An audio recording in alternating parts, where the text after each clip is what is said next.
ஒரு talk patience வந்துருச்சுனாலே அது பாக்குறதுக்கு ரொம்ப அழகா இருக்கும். இவர் கொடுக்குற ட்ரீட்ஸ் பாத்தீங்கன்னா மில்லட் வித் சிக்கன். இது உங்களுக்கு அமேசான்ல அவைலபிளா இருக்கு. தாராளமா நீங்க அங்க போய் பர்ச்சேஸ் பண்ணிக்கலாம். டாக்ஸ் வந்து பொருளை பிக்கிறாங்கன்னா முதல்ல சொல்லி கொடுத்துருங்கப்பா, இதெல்லாம் தப்புப்பா, வயரை கடிக்க கூடாது, வீட்டுல பாட்டில கடிக்க கூடாது, சோஃபாவை கடிக்க கூடாது, சோஃபா கார்னர்ல யூரின் போக கூடாது, வீட்டு கார்னர் ஷவர்ல யூரின் போக கூடாது. நான் சொல்றது இதெல்லாமே இண்டோர்ல வளர்க்குற டாக்ஸை பத்தி.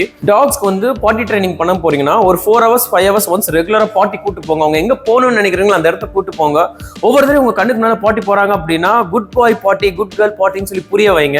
இவர் பேர் ஜூனோ, நம்ம கிட்ட ரெகுலரா போர்டிங்க்கு வருவாரு. பயங்கர ஃப்ரெண்ட்லியான டாக். வந்த முதல் நாள்ல இருந்து நம்ம கூட பயங்கர க்ளோஸ் ஆயிட்டாரு. லேப்ரடார் டாக்ஸ் எல்லாம் பாத்தீங்கன்னா எல்லா டாகும் ஒரே மாதிரி இருக்க மாட்டாங்க. சில டாக்ஸ் ஒல்லியா இருப்பாங்க, சில டாக்ஸ் ஷார்ட்டா இருப்பாங்க, சில டாக்ஸ் சப்பியா பப்ளியா இருப்பாங்க. இது ஒவ்வொன்றுமே அவங்களோட பேரண்ட்ஸை பொறுத்து தான். நம்ம எப்படி நம்ம பேரண்ட்ஸ் மாதிரி இருக்குமோ அதே மாதிரி தான் டாக்ஸுமே.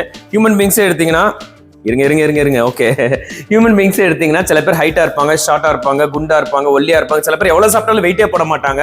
சில பேர் கம்மியா சாப்பிட்டா பயங்கர வெயிட் போடுவாங்க. ஸோ டாக்ஸும் அதே மாதிரி தான். எல்லா டாக்ஸும் ஒரே மாதிரி இருக்கணும் எதிர்பார்க்காதீங்க. அது டாக்ஸோட நேச்சரை பொறுத்து மாறும். சில டாக்ஸ் பிறக்கும் போதே சாஃப்ட் நேச்சரா பிறப்பாங்க, நம்ம என்ன சொன்னாலும் கேட்பாங்க. அந்த கேட்டகரி தான் சாருமே. இவர்கிட்ட எனக்கு ரொம்ப பிடிச்ச விஷயம் என்னன்னு பாத்தீங்கன்னா, கேஜுக்குள்ள இது வரைக்கும் பாட்டி போனதே கிடையாது. அதே மாதிரி பாட்டி பின்னால போச்சுன்னா அவராட்டுக்கு போயிருவாரு. என்ன பேபி ட்ரீட்ஸ் வந்து கையில கொடுக்கும் போது கொஞ்சம் அந்த எக்ஸைட்மெண்ட் உண்டு, டக்குன்னு பிடிப்பாரு. அதனாலே வந்து நாங்க எந்த மாதிரி பழகிட்டோம் அப்படின்னா இங்க பாருங்க, கேட்ச், குட் பாய்.